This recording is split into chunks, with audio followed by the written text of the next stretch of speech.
Safe to say I can record because it's a 30-point game, and I imagine, well, OKC has all their bench players in, but I imagine TJ McConnell is just going to mix them the entire quarter. So no insane comeback is going to happen, but holy shit, man.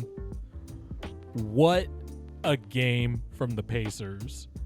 And you know when the video showed of Pascal Siakam in the pregame tunnel, what it looked like it was a team prayer, but Siakam looked like his pupils went into the back of his head. And it was just like, oh man, you're never beating the devil magic allegations, you know? But for stretches of this game, especially in the second quarter, while the Pacers were going on their big run, after it was 34-33 Pacers with like 8 minutes to go in the second quarter, there were just stretches where the Pacers defense looked like Oklahoma City. They were flying around. Nesmith and Nembhard were playing much better defensively in this game compared to Game 5. The Pacers didn't really guard full court or pick up Shea or any ball handlers full court. They figured we should just extend out to the three-point line because eventually it was starting to get picked on a little bit, especially in Game 5 when Hartenstein's out there setting screens 70 feet away from the basket, and then Shea and Jalen Williams get all these, runways to the rim.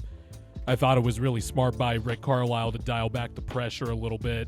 Really, OKC did it a little bit, but really scaled down compared to what we've been used to seeing in this series. And I think it benefited in a lot of ways. It saved the legs of the Pacers. Nembhard was actually hitting some threes. So was Nesmith. And Pascal Siakam was just incredible on both ends once again. And how about Tyrese Haliburton gutting it out? If I were to do an underdog fantasy bet, I probably would have done a bunch of unders, but Tyrese Haliburton still had 14 points, only played 22 minutes. Now that's partially because it was a blowout, but you could tell he was just trying to give it his all and had 3 big threes, had a nice pass to Siakam in transition after turning Jalen Williams over in the open court, and Siakam just dunked all over Jalen Williams. The Pacers were crashing the glass. They didn't turn the ball over, and really OKC was just playing on their heels all night on the defensive end. And it really just felt like pretty quickly after that 10-2 start, the Pacers just started feeling comfortable.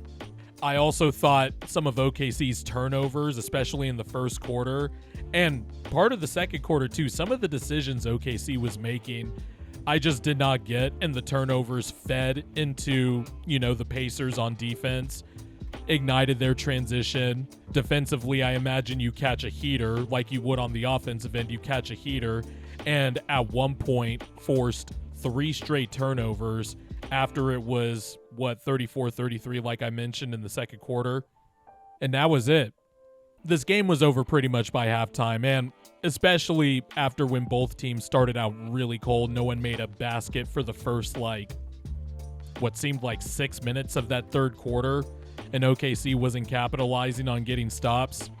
That was a wrap. Going back to that point where the Pacers were only up 1, Miles Turner was sort of having a bad game. He had a bad game offensively once again. But defensively, I have to say, on these Chet Holmgren drives, he has really done a good job neutralizing Chet Holmgren. He has looked like a baby deer in this series. And I know Turner is just going to keep bricking from 3. The in-between with the pick and roll with Haliburton, that in-between from 10 to 15 feet, hasn't really made his bread and butter in that area and has just been ineffective as a scorer. Really hasn't rebounded the ball well, has gotten pushed around at times.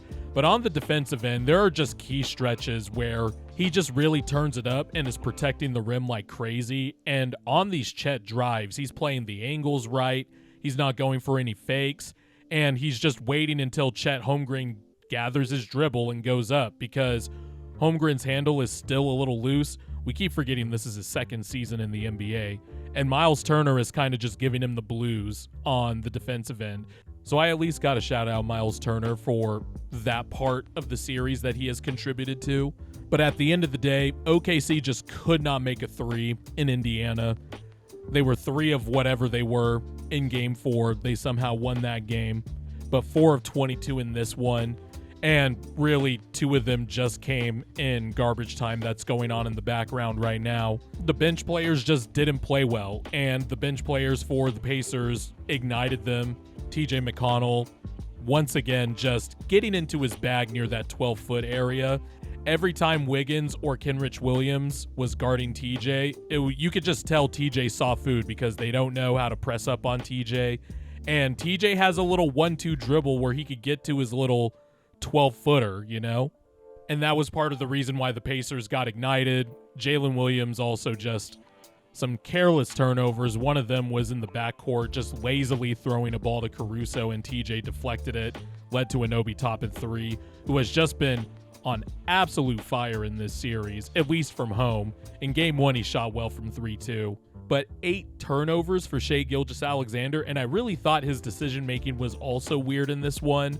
Like, even late in the game, right, or late in the third quarter, SGA had a drive on Siakam, had a clear layup, and then tried to dump it off to Cason Wallace under the basket, and Cason Wallace wasn't really ready for it. Just decisions like that all game from Shai, trying to dribble and split the trap at the top. That was one of his first early turnovers where Nembhard and Miles Turner just got their hands on the ball and the ball was all over the ground and they turned over Shai. The Pacers' defense was spectacular in this one. They stave off elimination, and now we are in a Game 7 where anything could happen. And, you know, if you're asking me who I trust in a Game 7, just first blush, the first 2 players that come to my mind, it's Pascal Siakam and it's Shai Gilgeous-Alexander. Not in any particular order, but I know those 2 at least are going to try to make their imprint on Game 7, whether Shai decides to be more aggressive and take more shots and thus the passing windows for him open rather than trying to do everything too much too early. And Pascal Siakam, he's just experienced and he's been there and he's been fantastic all series. And if you're just talking about all the Pacers I would trust in a Game 7, especially with the way Haliburton's calf is looking, I trust Pascal Siakam. But if you're the Thunder and you're the Thunder fans, kind of getting a little nervous. This is some stinky offensive performances. Now, Cason Wallace, Aaron Wiggins, Kenrich Williams, they can all shoot great at home, and this will easily be an OKC blowout. But it's Game 7, and things can get a little tight.